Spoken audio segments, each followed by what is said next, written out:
All right, just a few moments ago, the Secretary General delivered a special address to the World Economic Forum. He said the global economic recovery remains fragile and uneven amid the lingering pandemic, persistent labor market challenges, ongoing supply chain disruptions, rising inflation, and looming debt traps. The last 2 years have demonstrated a simple but brutal truth. If we leave anyone behind, we leave everyone behind. Stressing that there is a global inability to support developing countries in their hour of need, the Secretary General asked the global business community for its support, ideas, financing, and voice to confront the pandemic with equity, fairness, and starting with vaccine equity. He also underscored the need to reform the global financial system so it works for all countries and the need to support real climate action in developing countries. Full remarks are online and will be shared with you very shortly. I've been asked by a number of you already offline about the situation in the UAE, and I can tell you that the Secretary General condemns today's attacks on Abu Dhabi's international airport and the nearby industrial area, which reportedly caused several civilian casualties and have been claimed by the Houthis. Attacks on civilian infrastructure and civilians are prohibited by international humanitarian law. The Secretary General calls upon all parties to exercise maximum restraint and prevent any escalation amidst heightened tensions in the region. There are no military solutions to the conflict in Yemen. The Secretary General urges the parties to encourage constructively and without preconditions with his Special Envoy Hans Grunberg and his mediation efforts with the aim to advance the political process to reach a comprehensive negotiated settlement and to end the conflict in Yemen. Have an update for you on our activities in relation to Tonga following the tsunami that occurred in the aftermath of the massive eruption of Hunga Tonga Hunga Hapai volcano that hit the country on Saturday. Our humanitarian colleagues and the government report significant infrastructural damage around Tugapatu, and there's been no contact from the Hapai group of islands, and we are particularly concerned about two small lying islands, Mango and Fonoy, following surveillance flights confirming substantial property damage. While no fatalities have been confirmed to date, 2 people are reported missing. The World Food Programme is exploring how to bring the relief supplies and more staff. It's also received a request to restore communication lines in Tonga by deploying its emergency telecommunications cluster. Meanwhile, UNICEF said that once the needs are confirmed by the government of Tonga, the agency is ready to transport its pre-positioned emergency supplies from Fiji and Brisbane warehouses. These include essential water, sanitation, and hygiene kits, water containers and buckets, and water field test kits, tarpaulins, recreational kits, tents that can be immediately mobilized in a crisis zone. And you will have seen that on Saturday we issued a statement in which the Secretary General expressed his concern and offered the UN's support to the people and government of Tonga. Turning to Sudan, since its launch on the 8th of January, the UN facilitated consultations on a political process in Sudan continue to engage with a wide range of Sudanese stakeholders, including political parties and civil society. All of the participants have welcomed the UN's role in facilitating consultations, noting that their timing is critical since an urgent solution to the ongoing crisis is needed. During the meetings held so far, Sudanese stakeholders urged the UN mission in Sudan to broaden consultations beyond Khartoum and organize sessions with constituencies in all states. Participants condemned the escalation of violence and stressed that violence must end before dialogue with the military could be possible. The Special Representative, Secretary General Volker Perthes, will continue his consultations with political parties, resistance committees, women's groups, armed groups in the coming week. He continues to receive requests from other groups and entities who are interested in contributing to these consultations. A quick update about our friend Stéphane de Mistura, the personal envoy for Western Sahara, and his ongoing visit to the region. He met with Moroccan officials in Rabat and the Frente Polisario officials in Tindouf Rabuni. Today, he's in Nouakchott, where he will meet with Mauritanian officials, and later this week, he is due to travel to Algiers to meet with Algerian officials.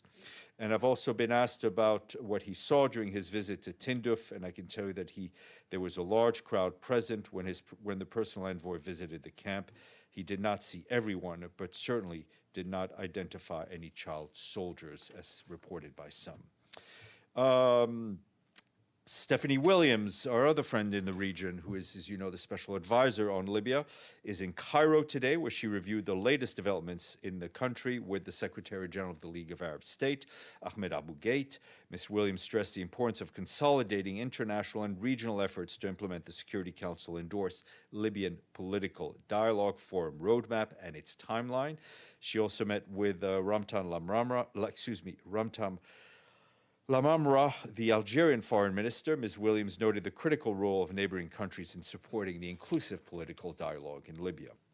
Turning to El Salvador, which on Sunday celebrated the commemoration of the 1992 peace agreement, which were followed by a milestone peacekeeping effort. The agreements were of historical importance in bringing an end to a bloody armed conflict and setting the country on a path to democracy and respect for human rights.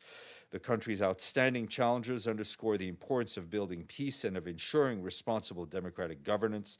We remain committed to support the government in facing these challenges. And the UN country team in Myanmar says they're concerned over further deterioration of the humanitarian and security situation in the southeast of Myanmar, particularly in Kayak and Kayin states, following recent escalations in fighting in recent weeks. According to the Office of the Coordination of Humanitarian Affairs, the number of internally displaced people have been on the rise in the area since May 2021, with more than 650 homes and other civilian properties, including churches, monasteries, and schools, have reportedly been burnt down or destroyed in Kaya state. Since February 1st, more than 181,400 women, children, and men have been newly displaced in the southeast. While local partners continue to provide critical life-saving assistance where possible, several humanitarian partners have had to suspend operations in December due to continuing insecurity. We continue to call for safe and unhindered humanitarian access to everyone in need in that area. A quick update on Afghanistan. In line with our commitments to scale up the response to the country, and our humanitarian partners have since December 2021 provided 9.4 million people with food assistance and reached more than 145,600 children with community-based education activities.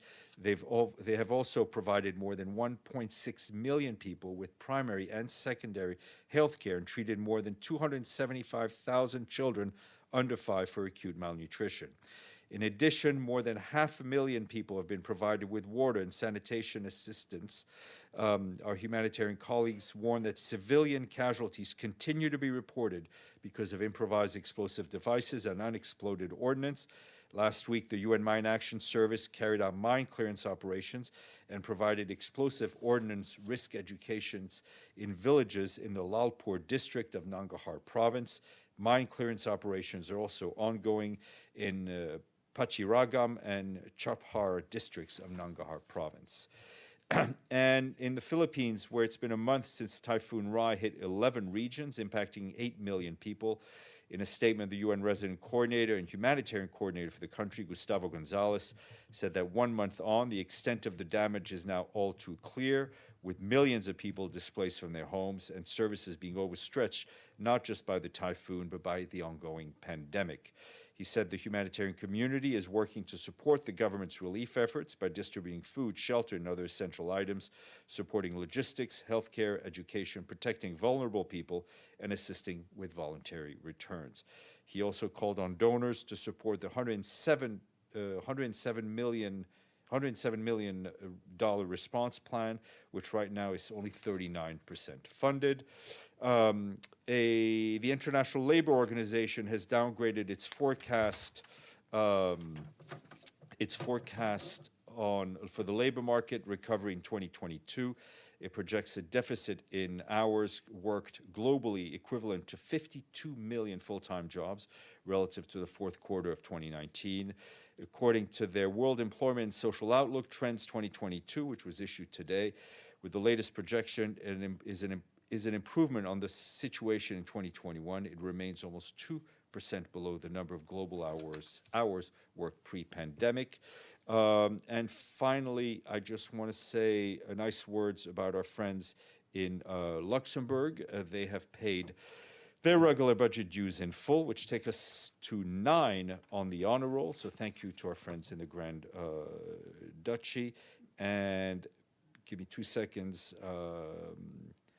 And then, James, if you want to go ahead and ask your question, please.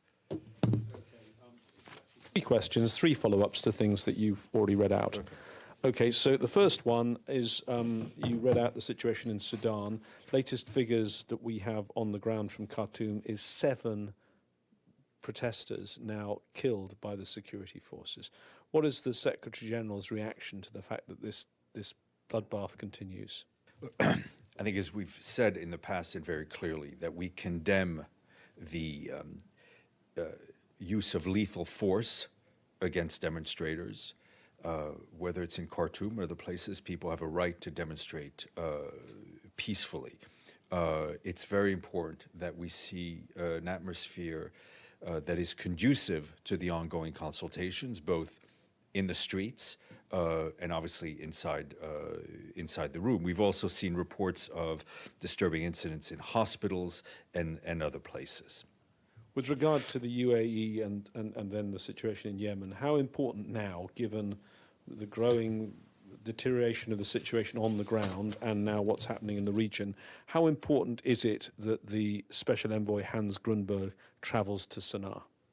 Look, currently the Special Envoy is in Riyadh. He's traveling there today, where he's meeting with the senior Saudi officials, senior Yemeni officials to discuss the situation, obviously the recent military uptick that we've seen, not just today, but in the last few weeks. This is part of his efforts to intensify the talks on how to de-escalate the conflict. I think he's met with them lots of times before. How important is it he goes and sees the other side? Look, he and his colleagues will be in touch with all sides. Obviously, you can only solve a conflict by speaking to all of them, all of the people who are involved in the ongoing military operations. And my last question or follow-up was on Tonga. Just explain to us, because we're not really clear what you know. I mean, you put out statements, we're all worried about the situation, but have you got proper contact with the authorities in Tonga? Do you actually know the situation on the ground, or is it still a bit of a mystery? My understanding is the sea cable was cut, the internet's been cut. There is a problem with satellite phones because of the ash, but one assumes there's radio communications. Yeah, I don't have that granularity of what kind of communications we're using. Obviously, we know phone and internet has been down. Some satellite communications are open. We are talking to... we are getting information. I mean, the information I'm given is what our humanitarian colleagues have managed to get. We don't have a clear picture like you do. I don't think anyone has a clear picture, and that's what everybody, I think, is first of all scrambling to get exactly the clarity of information so we can dispatch the right kind of aid. Edie and then Celia. Thank you, Steph. A final follow-up on Tonga, and then another question. On Tonga, does the UN system actually have people in Tonga at this moment? I asked that very question because I think it's pertinent. The answer I was given was no. At this time, we do not have anybody in Tonga. Our office in Fiji covers a number of member states in the South Pacific, but I do not believe we have anybody physically in Tonga right now. And is there any effort by the UN to actually send planes, ships, whatever? Yeah, to I mean, the Tonga? WFP is trying. We are also trying to get for you our resident coordinator in Fiji, who covers that area, to brief you.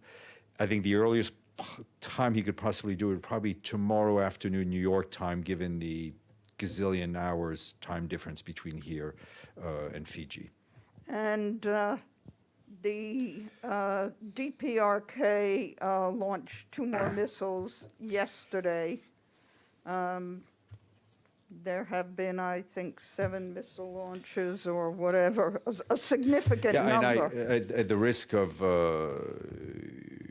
repeating myself, because this is increasingly concerning. I mean, there haven't been that many periods, I think, in recent time where we have seen so many launches from the DPRK. And for us, it is just another reminder of the need for the DPRK and all the parties engaged to engage themselves in diplomatic talks, so we can get what the United Nations would like to see, which is a verifiable denuclearization of the Korean Peninsula, and in the more immediate term, a lowering of tensions. Madame, you've been very patient. Merci, monsieur. The detention of Djokovic in Australia has put a light on the way asylum seekers have been treated, which, according to Human Rights Watch, is inhuman, cruel, and illegal under international law. What is the reaction of the UN, and can UN do something else than deploring or condemning? Well, I'm not going to put my feet into the Djokovic thing. I think enough people have spoken, and it's over and done. I'm not talking about Djokovic. Just let me finish my. So, we're going to put sports aside. I think the issue of how migrants are detained in so many places around the world, in horrific conditions, without any respect, I guess first and foremost for their human dignity, is something that the UN system as a whole has been decrying and very loudly. We have always said that, I think it was Louise Arbour who was here when she talked about migration. She goes, migration is a thing. It exists. It needs to be managed. And you can either leave it in the hands of criminal enterprises, or it can be managed through governments of transit, governments of origin, countries of destination, in a way that meets everyone's needs. And we have the UN Global Compact on migration. We would urge all member states to join, and not only to join, but follow through with it. Okay. Madame. Thank you. Thank you, Stéphane. Just a follow-up on Edie's question on North Korea. Does the Secretary General believe that is his duty at this point to try to reach out to Pyongyang and to try to establish a mechanism for dialogue? The United States during the Trump administration tried it. Now we see the tensions are rising. Just last week, the Biden administration put more sanctions, and Pyongyang reacted with the latest launches. So do you think there is something that it could be done from the United Nations? Look, I think that there are existing mechanisms, right, and existing lines of communications. And I think at this point, these should be used. And the Secretary General is very supportive of those diplomatic frameworks that already exist, but they need to be used. Okay, let me see if I have any questions on the chat.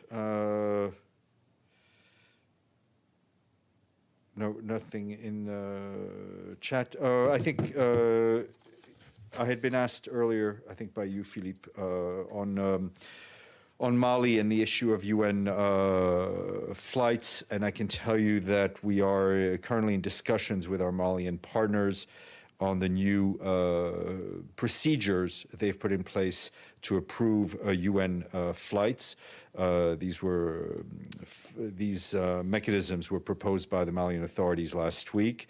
We are confident that a solution can be found as soon as possible, which will allow us to resume the normal functioning of our services in accordance with our mandate for the benefit of Malians and, of course, the stability in the country. In the meantime, we've had to adjust to the new situation. This particularly concerns our regularly scheduled flights, which have been temporarily suspended. James, yes. A couple of more bits and pieces. There is a very strong statement out of Geneva today by human rights experts, special rapporteurs and others, I think more than 30 of them, who have called or said that they believe that Taliban is now attempting to steadily erase women and girls from public life in Afghanistan. And they say that the international community needs to hold the de facto authorities accountable.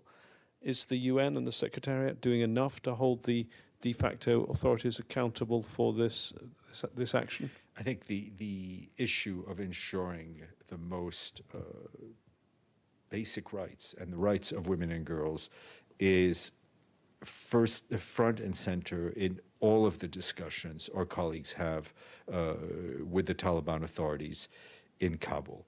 It is raised repeatedly. I don't think anyone can be satisfied by the current situation. We've seen some improvements in some provinces, but it is something that we keep raising, and we will keep raising. Renewed activity at Sheikh Jarrah in Jerusalem. It seems like there's new efforts to remove people. Mm-hmm. What's the UN's reaction? I mean, let me look. I haven't seen the reports. Let me take a look at it. There's also reports that one of the main activists there, Muna Al-Kurd, who was live streaming what was going on, has now been censored by Instagram, who have cut her feed. Okay, let me take a look at all that.